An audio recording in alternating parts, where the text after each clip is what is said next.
สบายดีพี่น้องเอ้ยล่าสุดทีมงานเราก็จะมารื้อปอกๆแป๊กๆได้บ่นี้ได้เดี๋ยวรื้อทำโครงด้านหลังเอาแบบ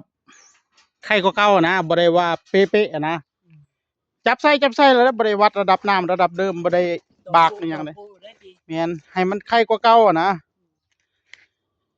เพราะว่าบ้านว่าสิเอาเป๊ะๆกับบ้านเสาเอียงไปเอียงมาอยู่เลยโอ้ยสิเฮ็ดได้เนาะเอาตามที่มันได้ละเออ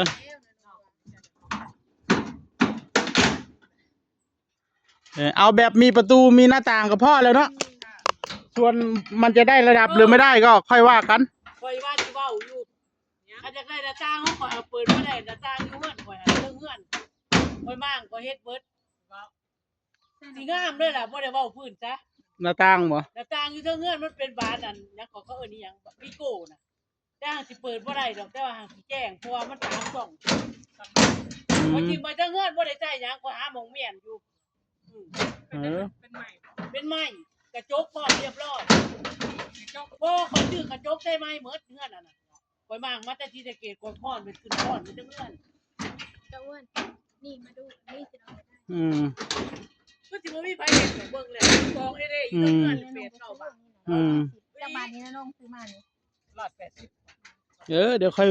ปาดให้ถึงมาแต่แม่เจ้าอยากได้เอารถไถไปขนเอาเลยก็ได้เฮือนกองเด้อยู่หั่นมันบ่มีไผอยากเฮ็ดอันนี้ก็เลยซื้อถุงแต่ว่าพวกเปลือกมันไม่ฟ้าน่ะใช่เป็นบานนั่นวิโก้ทอดกันไว้อยู่เฮือนเมื่อเดี๋ยวมันอายุมีแต่บานประตูหน้าต่างครับกล้องเสื้อผ้าถึงอ่ะพอจะขอยเปลี่ยนนั่นกระจกหน้าต่างใหม่นี่จ้ะทีมงานรื้อนะท่านเดี๋ยวรื้อแล้วก็ทำโครงใหม่นะอันนี้มันเป็นโครงแบบแนวนอนยิงแนวตั้งส่วนของเราเนี่ยจะยิงแนวอันนี้นะท่านต้องทำโครงแนวตั้งยิงแนวนอนมันจะสลับกันพญานิดกับพญาแผนขึ้นไปบัดนี้พญาวุฒิกำลังเฮ็ดกับเขาอยู่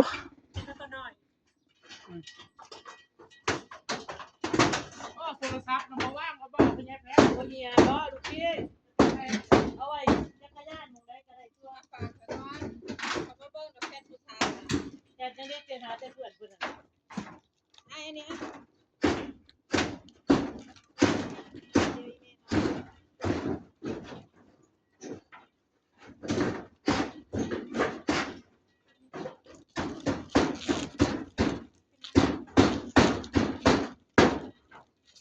เด็กอ้วนเจ้าแต่ว่า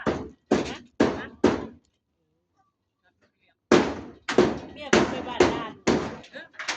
แม่เมียไปบ้านด้านไปกับบ้านสบายขายของจักขายของยังแล้วก็ไปซาเล้งเขาจะไปซื้อเบียร์ใหม่หมดนะโอ้มันซื้อเบียร์ใหม่มันบ้า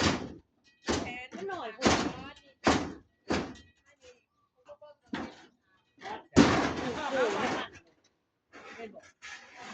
ลูกโป่ง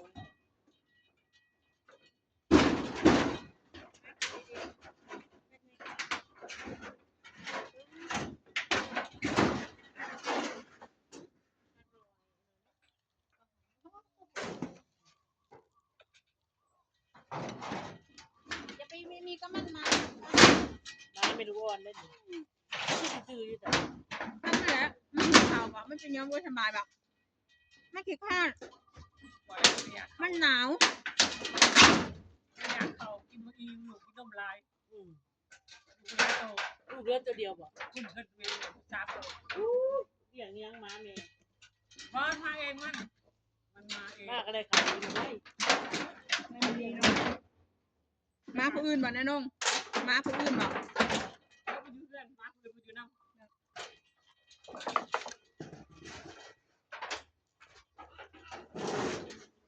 อร่อยนะกินแล้วอะไรคะเดี๋ยวค่อยคั่วนี่ให้นงล้างกระทะก่อนเดี๋ยวค่อยคั่ว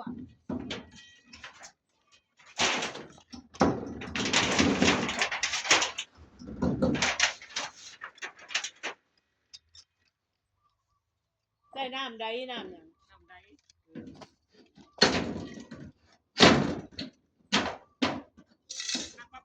ดนี้ไอ้เขาห้าไหนได้น่ะน่าต้องได้ใจไม่จะมีเล่น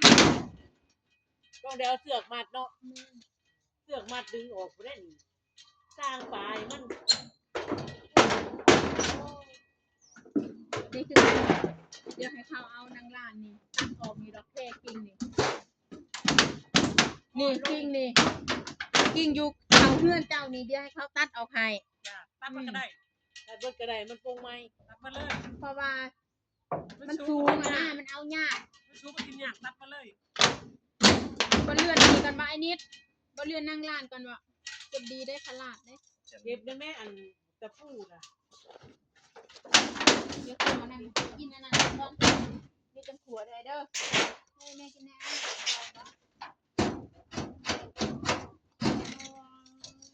ก็ให้เพิ่นเล่นบ้านเพิ่นแล้ว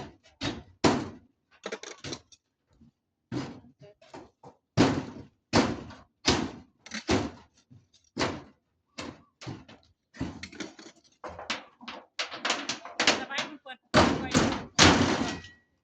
ยาสูบตัว อยู่ใส่ ปลาสวายนะยาสูบเปิดปูยาสูบบ่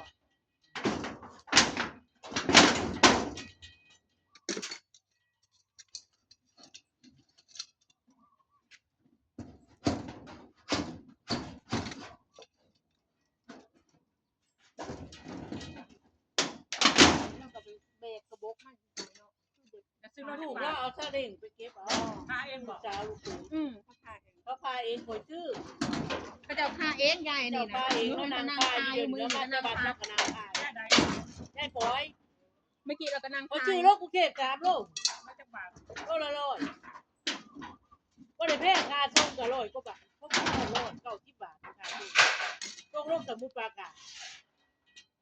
ก็ว่าแซ่บมันว่าจะไม่คั่วรู้ยังไม่คั่ว อันนี้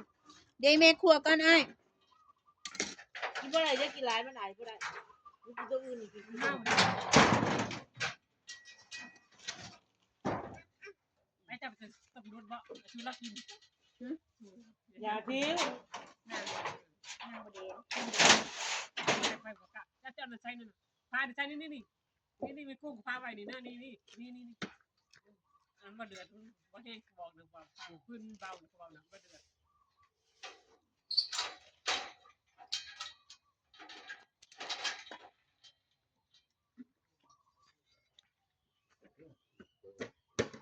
บ่เคยได้พ้นตกไปแม่เนาะตก2-3 เม็ดนึง เป็นหยัง ฝนตก บ่แม่นซุ่มนั้น2 คนเอายังคืนพร้อมกันบัดนี้จะตีลังกา ตัว ทางเดียวกันคือต้องขึ้นคนละทาง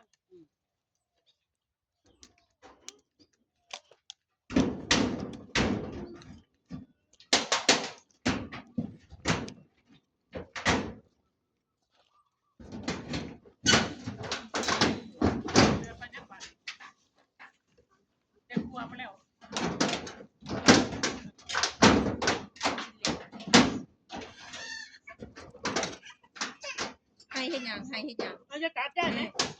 กัดได้จะเอาอะไรล่ะเอาอะไรครับ ไอ้จะเอาหยังไอ้สิเฮ็ดหยัง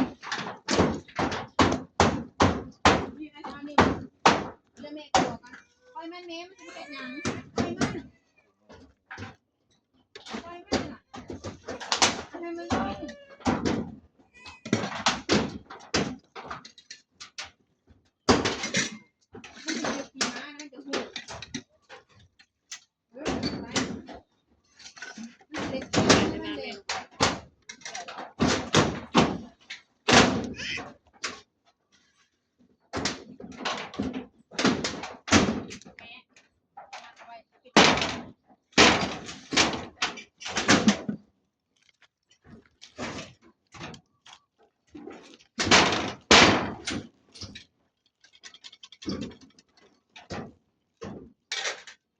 แม่นี่โลนึงบ่ บ่2แดงโลนึงโลขีดนึงรถเฮ็ดไปถุงว่าแล้วกุญแจไว้ปุโรยานลูกลักไปทั่ว ใส่ ส่กุญแจไว้อันนี้นะ แจเงินเราเนี่ยของเราจะรักไปเอาหลักเจอละถวยแล้วจะบวกกินนะ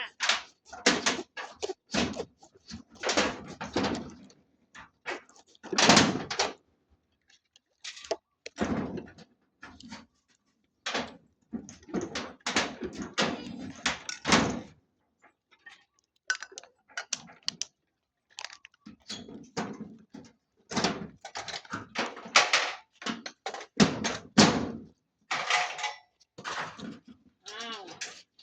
ก่อนตีลงก่อนตัวเองแล้วเนี่ย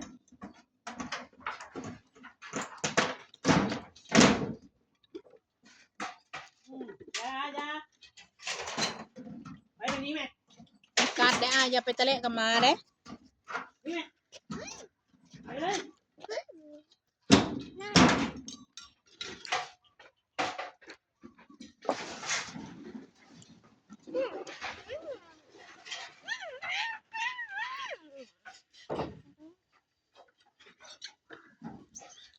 อีนิ้วก้อนตากระดึงตะเละเด้อเฮ้ย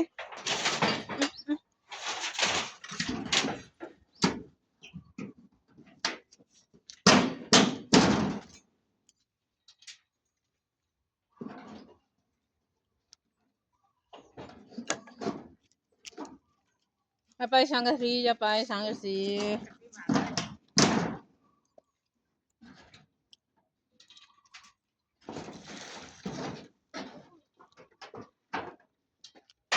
โอ้เดี๋ยวสองอันเนี่ย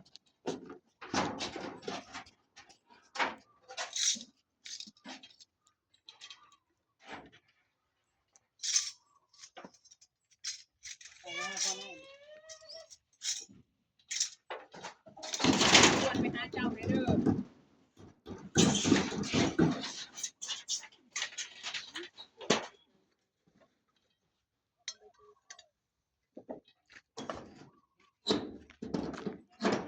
เก่งเนาะป้าเดี๋ยวสองด่านเนี่ย